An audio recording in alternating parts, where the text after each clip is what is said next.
Welcome back, everybody, to the Deep Dive. This time, we're going to be taking a look at this whole TikTok brain rot thing. Oh, yeah. Have you heard about this? I have, yeah. It's So it's like everyone's talking about it, right? right. All over the internet. And we actually had a listener write in and ask us to do a deep dive on this. Cool. And they sent us a link to this YouTube video by a clinical psychologist who talks about it. Okay.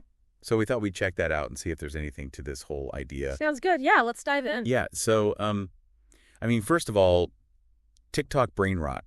It's not like a real medical diagnosis or anything, right? Exactly. It's kind of like a slang term. Right. But I think it points to something a lot of us are feeling, which is, how social media is affecting us, like how it's affecting our brains. Yeah, like you spend hours scrolling and then you're like, what did I even do? Exactly. And this psychologist makes a really interesting analogy in the video. Oh, yeah? He compares TikTok to a slot machine. Oh, wow. Have you ever played a slot machine? Not really. I'm not much of a gambler. Okay, well, basically every time you pull the lever, Yeah. you're hoping to win, right? You're hoping for that jackpot. Right. And it's the same with TikTok. He says every time you swipe to a new video, it's like pulling that lever. So like each video is a chance to win. Exact. To win what, though? A dopamine hit. Dopamine. Okay, so can you remind us what dopamine is again? Sure. So dopamine is a neurotransmitter. Uh-huh. And it plays a big role in how our brains experience pleasure and reward. Okay. So like when we do something that feels good, our brain releases dopamine. Yeah. And that makes us want to do it again. Okay, so like when I eat a piece of chocolate, I get a little dopamine rush, and then I want more chocolate. Right. And the thing about TikTok is it's designed to give you these little dopamine hits constantly. Really? How so? Well, think about it. Each video is like a little surprise package. You never know what you're going to get. True. It could be something funny, something shocking, something heartwarming. Yeah. And so you keep swiping, hoping to find those videos that really give you that dopamine rush. So it's like those videos that make you laugh out loud or that you just have to share with your friends. Exactly. And the TikTok algorithm is really good at figuring out what kind of content you like. Oh, yeah. The algorithm, it's always one step ahead of me. Right. It's designed to show you content that you're likely to engage with, so you end up spending more time on the app. And the more time you spend, the more dopamine hits you get, and the more you want to keep scrolling. It's like a vicious cycle. Exactly. And that's where the whole brain rot idea comes in. So is that really a thing, or is that just like hyperbole? Well, it's not a medical term, like I said, but I think it describes that feeling of being kind of mentally exhausted after spending too much time on TikTok. Yeah, like you feel drained and maybe even a little bit empty. Right. And some people worry that all this constant stimulation from TikTok is actually changing our brains. Like physically changing our brains. Well, there's some research that suggests it might be affecting our attention spans. Yeah.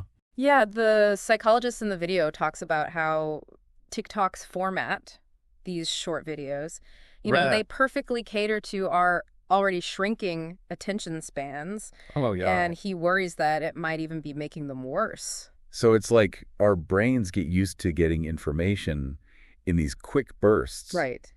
And then anything longer, like a book or a conversation, just feels too slow and boring. Exactly. And that can have implications for, our work, our school, even our relationships. Yeah, because if you can't focus on anything for more than a few seconds, right, how are you supposed to have a meaningful conversation with someone or learn something new? Exactly. It's kind of scary when you think about it. It is. So what can we do about it? Like if we are addicted to TikTok? Well, the first step is just being aware of the problem. Okay. Recognizing that maybe you're spending a little too much time on the app.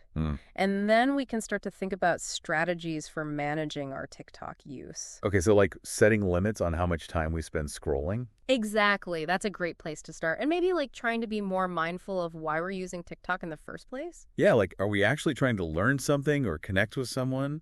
Or are we just trying to escape from boredom? Exactly. And if it's just boredom, maybe there are other things we could be doing that would be more fulfilling. Right, like going for a walk or reading a book or actually talking to a human being. Yeah, exactly. One thing I was thinking about when I was watching the video was the psychologist mentioned some of those really crazy TikTok trends, like the cheese slap challenge. Oh. Do you remember that one? I do. It was pretty bizarre. It was like people were just slapping slices of cheese on babies' faces. Yeah, I don't know what people were thinking with that one. Me neither. But it went viral, like millions of views. It's crazy what goes viral these days. Right. And then there was the milk crate challenge. Oh, yeah, that one was dangerous. People were like stacking up these milk crates and trying to climb on top of them. And then falling and hurting themselves. Exactly. It was like a recipe for disaster. And it makes you wonder why people are so drawn to these kinds of things. I know. It's like, what is the appeal of the bizarre?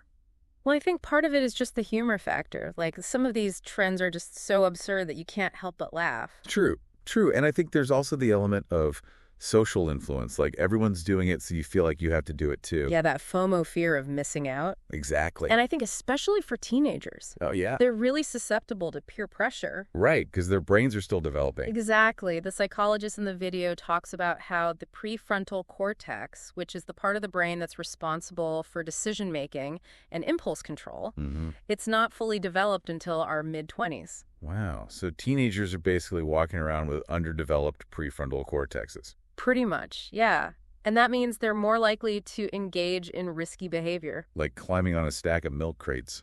Exactly. Or, doing other things that might seem funny or cool in the moment, but that could have serious consequences later on. Right. So it's like they're not fully thinking through the risks. Exactly. And that's why it's so important for parents and educators to talk to teens about responsible social media use. Yeah, like maybe setting some limits on screen time. Exactly. And also just helping them to be more critical of the content they're consuming.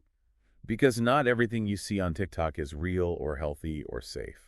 Right. It's important to remember that there's a lot of curated content out there. Curated, how do you mean?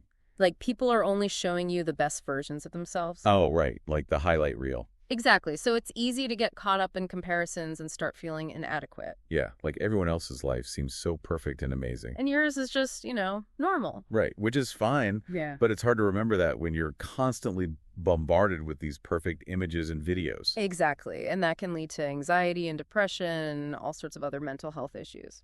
So it's not just about brain rot. It's about our overall well-being. Exactly. So what can we do about it? Like, if we're feeling overwhelmed by TikTok or social media in general? Well, the psychologist in the video offers some really good advice. He talks about the importance of being intentional with our social media use. Okay, so like having a plan for why we're going on TikTok. Exactly. Like, are we looking for information or connection or entertainment? Right. And then once we know why we're there, we can be more selective about the content we consume. Right. And we can also set limits on how much time we spend scrolling. Yeah, because it's so easy to get sucked in and lose track of time. It is. And he also talks about this idea of diversifying your dopamine diet. Diversifying your dopamine diet. I've never heard that one before. Yeah, it's basically the idea that we should be getting our dopamine hits from a variety of sources, not just social media. So, like, what are some other ways to get a dopamine hit? Well, exercise is a great one. It releases endorphins, which have mood-boosting effects. Oh, yeah. I always feel good after a workout. And spending time with loved ones, social interaction, is another great way to boost your dopamine levels. Because it releases oxytocin, right? Exactly. It's the bonding hormone. And then there's things like listening to music or creating art or learning something new. Exactly. All of these things can give us a sense of accomplishment and joy without the need for a screen. So it's not about avoiding TikTok altogether. It's about finding a balance. Exactly. Like anything else in life, moderation is key. Right. It's like we've been talking about all the bad stuff about TikTok. Yeah. The brain rot and, all that. Yeah. But I feel like we should also talk about the good stuff. Oh, absolutely. Yeah, there's definitely a lot of good stuff on TikTok, too. Yeah, so instead of focusing on the brain rot, maybe we could think about, like... brain blossoms. Yeah, brain blossoms. Oh, I like that. Like, how can we use TikTok to actually learn and grow and connect with people in meaningful ways? Yeah, there are tons of examples of people doing that. Like, I've seen doctors explaining complex medical procedures on TikTok. Yeah, it's amazing. And scientists breaking down, like, the latest discoveries. Wow. And historians, like, bringing the past to life. It's like a whole new way to learn. It is. It's incredible. And it's not just like formal education either, right? No, not at all. Like people are sharing all kinds of skills and hobbies on TikTok. Right. Like cooking and crafting and coding and photography. It's like a global classroom. Yeah, exactly. Where anyone can be a teacher or a student. It's pretty cool when you think about it. It is. It's really democratizing knowledge and creativity. And making it fun. Right. Right? Like you can just scroll through TikTok and stumble upon something that totally sparks your interest. Exactly. Yeah. And then you go down this rabbit hole of learning about something new. I love that. And, another thing I was thinking about was the power of TikTok for social activism. Oh, yeah, definitely. Like it's given a voice to so many people Yeah. and brought attention to so many important issues. Absolutely. It's amazing to see how people are using TikTok to make a positive impact on the world. Yeah, so maybe it's not about avoiding TikTok altogether. Right. It's about being more intentional about how we use it. Exactly, like curating our feeds, being mindful of the content we consume. And seeking out creators who inspire us and educate us. And who make us think differently. It's like we're building our own little digital gardens. I love that analogy. We can choose to fill it with beauty and knowledge and connection, or we can let it become overgrown with negativity and distractions. Oh, so true. It's all about making conscious choices. So as we wrap up this deep dive on TikTok brain rot, what's the one thing you want our listeners to take away from this conversation? I think the most important thing to remember is that we have agency. We have agency. What do you mean? Like we're not just passive consumers of content. We have the power to choose how we interact with social media. Oh, I see. And how it shapes our lives. So we can choose to let it rot our brains, or we can choose to let it blossom. Exactly. It's all about making conscious choices and using these powerful tools to our advantage. Well said. Well said. It's been a pleasure diving deep into this topic with you. Likewise. And a huge thank you to all of our listeners for joining us on this journey. Yeah, thanks for listening, everyone. We hope you found it insightful and maybe even a little bit inspiring. And if you did, be sure to like and subscribe to our channel for more deep dives into the fascinating world of human behavior and the digital age. Until next time, happy scrolling. And happy blooming.